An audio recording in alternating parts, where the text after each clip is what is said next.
when you're talking about the legal structure of a community, it really kind of depends on what the goals of the community or society are.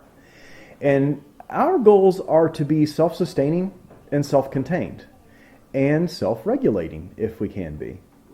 And so, like in America, many other countries, they all go by common law or English law. And a lot of the things are similar. And in Belize, land ownership and titles and leases and things like that, it's all very common to what you have in the United States.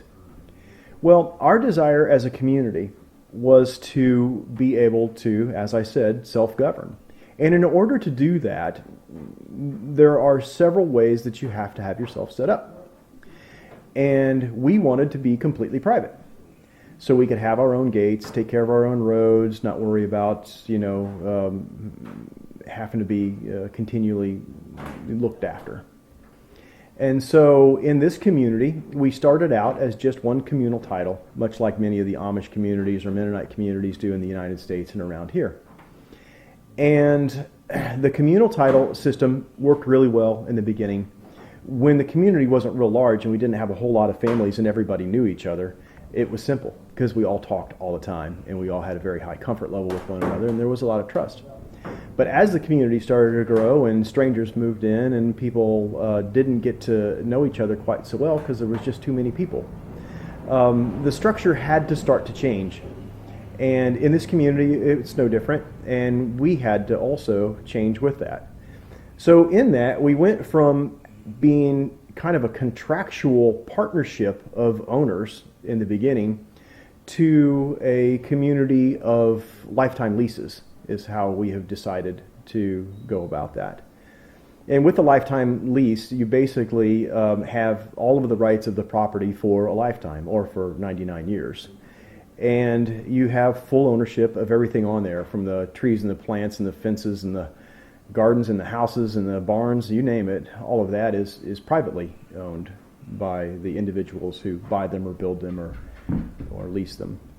And that way we are able to keep a self-contained community. We're able to have gates that we can keep closed as long as we want to keep them closed. We can have a private water system, a private internet system that isn't regulated or guarded by other regulatory agencies outside.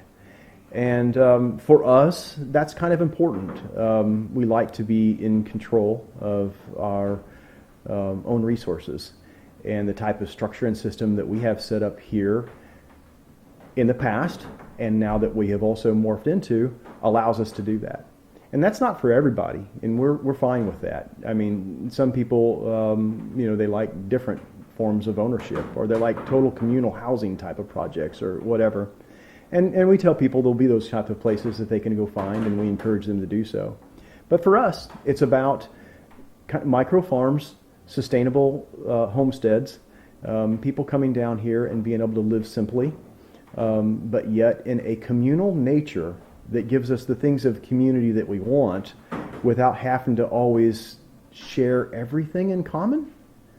So it's kind of straddles the two of those things. We have roads and the water lines and the playgrounds and the community shelter and our stream that runs through the property. Those things are all in common, so the lease encompasses those. And the things that aren't in common are what you have fenced in your property. That is yours and only yours and will always be yours until you make a decision to do it otherwise.